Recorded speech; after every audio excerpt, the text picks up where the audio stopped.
back, boys and girls. I'm your boy General 918, and today I thought I'd go with something a little bit more different. Today I'm doing my top 5 games that I've enjoyed of all time. Games that have a massive replay factor for me. Games that I enjoyed playing. Now there won't be on this list there won't be games that some of you would agree with and some of you that won't agree with. And if you don't, cool. If you do, brilliant. Just let me know in the comments below which games you enjoyed. So without further ado, let's get this moving and let's get this top 5 list going. Another contender we have is the original Goldeneye 007 for the N64. This game I had so much fun with. Now the reason why this game is on my list compared to other games isn't because it's got amazing graphics, isn't because it's a AAA title, and it's because of when I was a kid playing this game with your friends. Now the N64 was very much a multiplayer console. Yes, every console is now, but this was one of the first consoles that I know that I played with my mates back at home. Like I remember going to a game shop down in Portsmouth and having massive LAN parties for birthdays playing this game. It was the game that got me into first-person shooters. It was a brilliant game. If you know what Goldeneye is, it follows the Goldeneye film storyline, and this game to me still holds up as a fun game to play with your friends 20-something years later. That's right, this game is 20 years old, and it is still brilliantly fun. If you want a retro game night, we can just grab a load of friends together. Many people think of Super Mario Party. Many people think of, Super Smash Brothers. But GoldenEye for me is the game that I think of because it's just fun.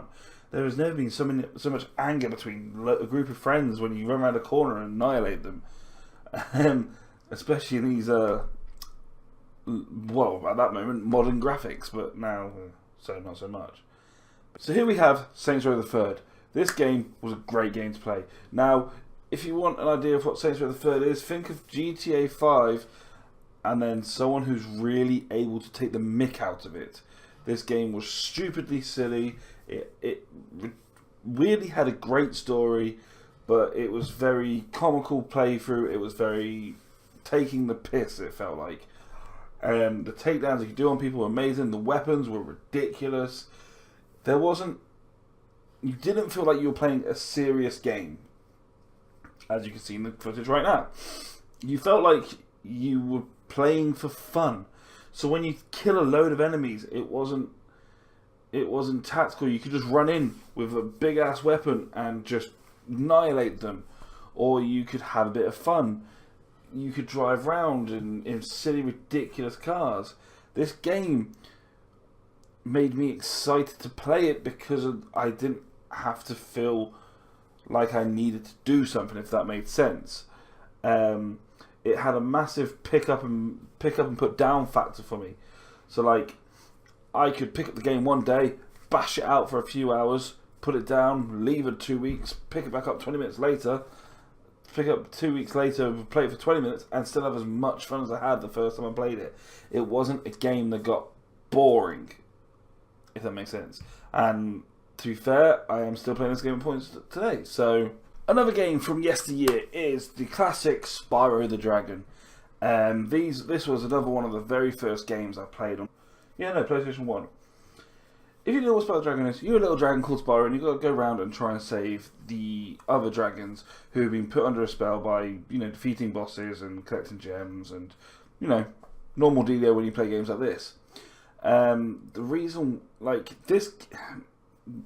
to me, there was 2 main games of this genre. So there was Crash Bandicoot and Spyro.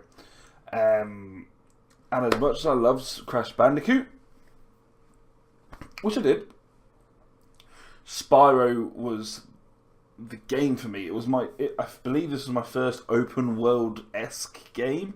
Like there were different areas, but you didn't have to just follow a path. You could go around and look for stuff. See, I really enjoyed it. The fact that it had a very, child-friendly experience playing it. The monsters weren't too scary when you were a kid.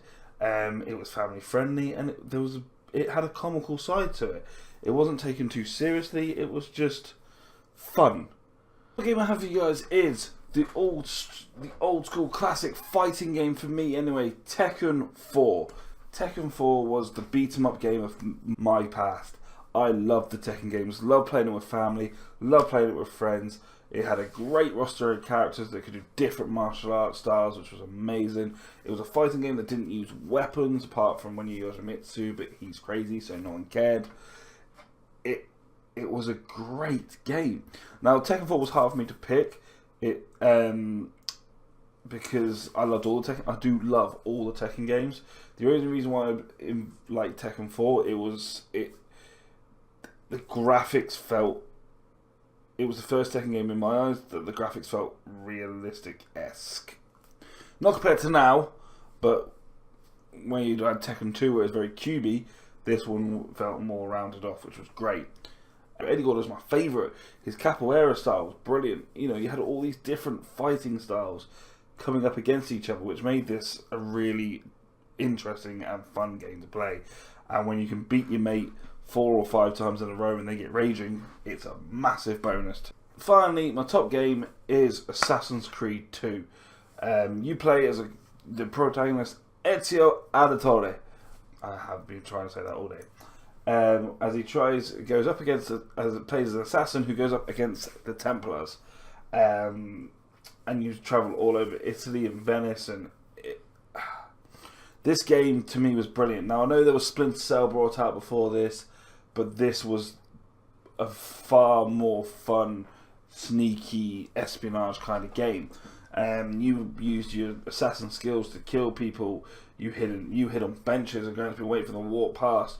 You poison stuff. You can fly a pissing flying contraption. As you see, I'm not saying that. You can fly a flying contraption, as you can see right now. The sneaky factor to it was amazing. Looking back at Assassin's Creed games, it was hard how they never got noticed by what. It was such an enjoyable game to play. The fact that you could leap off buildings was amazing. The fact, it was just, and then you take down the people you need to take down in such a sneaky and sly fashion. So that is why Assassin's Creed is at my #1 spot. But there we have it, guys. That is my top 5 games of all time. Now there are some old school, there's some new school, but these are the games that, as a whole, I've enjoyed the most. There have been billions and millions and quadrillions of games that I have played, but I can pick up these games at any point and play again from where I left off for hours. As always, hit me up on my social media, my Instagram, my Twitch, which you can't really hit me up on, my Twitter. Let me know what games you can go back to at any moment. The top 5 games that you guys thoroughly enjoyed and can just pick up again. I know my mate loves Borderlands because of the wackiness, and great. So let me know, guys, and as always, thank you so much for the great support you've shown me so far, and please keep it up. So without further ado, guys, have a great evening, and toodles.